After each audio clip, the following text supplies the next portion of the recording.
I'm Rebecca Panago. This is the orientation video that helps you know what you need to do to be successful in this class. I wanted to stress the importance of buying the textbook. Without the textbook, you would have difficulty succeeding in this class.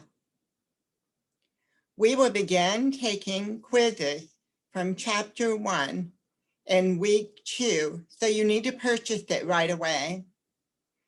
You also need to make sure that you buy the interactive ebook so that you have access to the videos. Not only will you be reading the textbook, but you will watch the videos and there are quiz questions on those too. The textbook is an important part of your success in passing the MOCA for mild to moderate. There are at least 20 questions in the MOCA from chapter 1 alone, and many more throughout the textbook. It's a great way to help you prepare. I encourage you to join the Student Council for Exceptional Children. We are a Lindenwood campus identified student organization as well as state and national organization. We need officers for this coming year. And I included in our Canvas announcement ways that you can get involved. One of our events that we have planned in October is to contribute donations for the Autism Walk for Autism Speaks. I hope you'll join us. Cross-CAT means teaching students with exceptionalities in cross-categorical setting. No, I didn't make this up. The State Department did. Your certification actually is in mild to moderate. So it's your MOCA that you would be taking. You may not be totally aware of what your certificate will allow you to do. You can work in a gen ed classroom. You can co-teach with a gen ed teacher. You can do resource support services, either in a special ed classroom of your own, where students come to you, maybe for an hour or 2 hours a day, and you work with them on regular academic content and material, teaching them learning strategies. Or you would be qualified to work in a self-contained setting, also called essential skills or life skills classroom. Just to explain a little bit further, self-contained or essential skills classroom, you would have the same group of students for more than 3 hours a day, usually in the same classroom. The academic material is modified and adapted to meet the individual learning needs of the student. And you're basically spending a lot of time preparing them for independent living. The resource service delivery model means that you would be spending 1 to 2 hours a day with the same student. And you could have a resource room where you're in the same room all day long with groups of students coming to you. Typically, as a resource room teacher now, you are also co-teaching an hour or 2 a day with a gen ed teacher in a collaborative teaching classroom.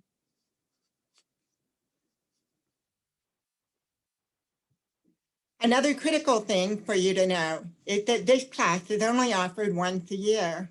That means that early in your program, you should be taking this class as one of the first classes in your major area. You need to take this class a year before your student teaching. Now, don't panic if you haven't. You will be successful in student teaching taking this now, but I just wanted you to know, pass the word around to your friends that are special ed majors. They need to take this class early. It will not be offered again until next fall for undergrad. If you are new to Canvas, I encourage you to take some time to go through the 1-minute videos and actually learn how to navigate around and how to find everything, how to use it. It will save you a lot of time in the future.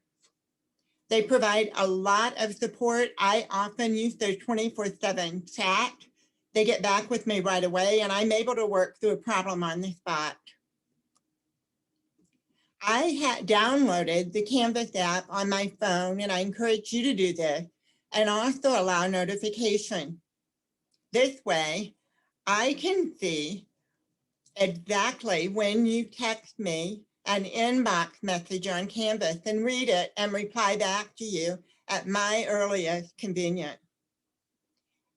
You can also see, if you download the app, when I posted a grade, so that you can read my feedback right away without having to wait until you get back to your computer. Your group members, you can use inbox messaging to send one message to all of your group members and work with them too. So I strongly encourage the use of the app.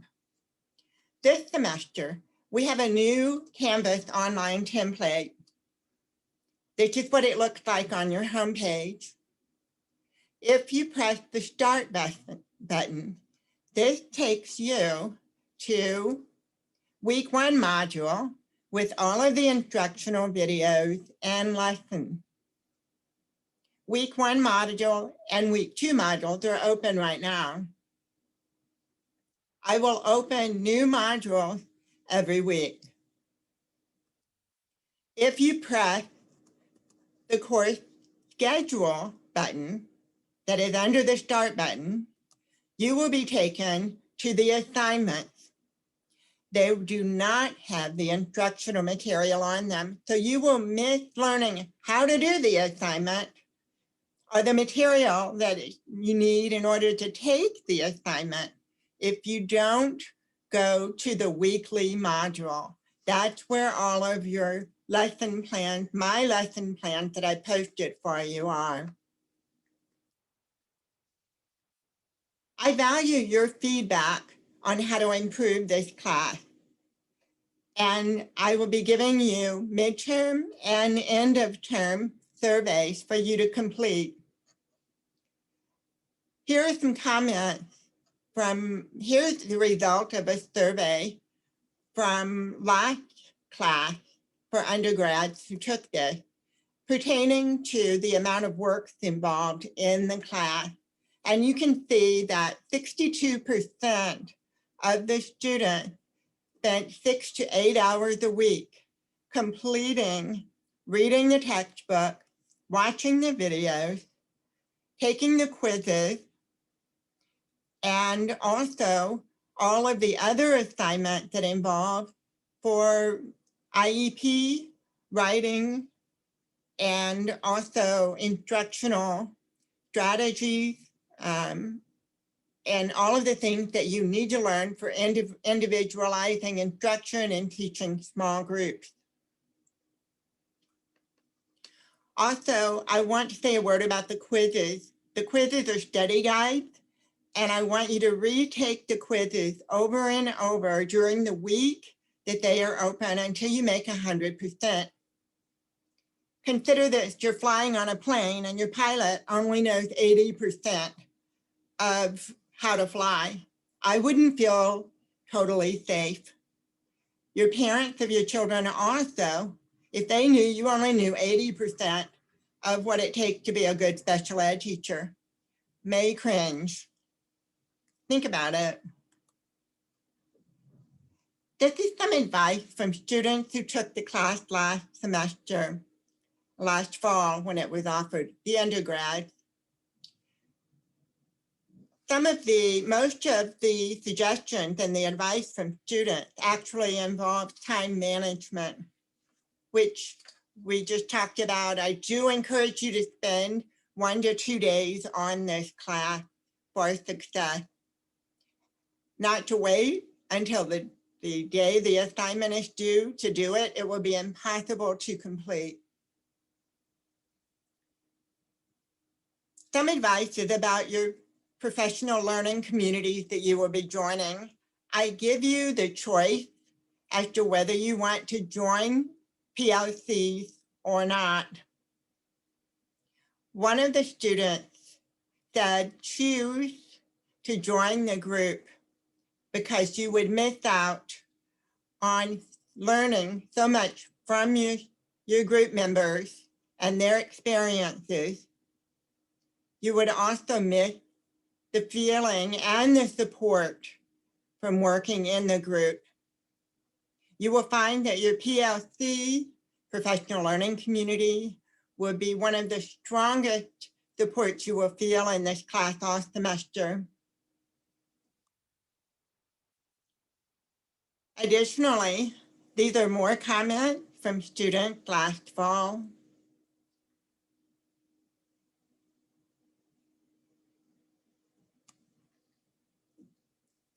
I include this so that you understand that if you apply yourself in this class, you will learn how to individualize instruction, teach small groups, teach Gen Ed students and all students learning strategies so that they can be successful, and how to lead and write IEPs. From the end of this semester, you will see 100% of the students last fall agreed that this course prepared them for teaching in the Gen Ed setting as well as different special ed classrooms. I want you to know that I'm here for you. I want your success in this class. I expect your success. If there's any way that I can support you, please let me know. Have a great day, guys. Looking forward to working with you.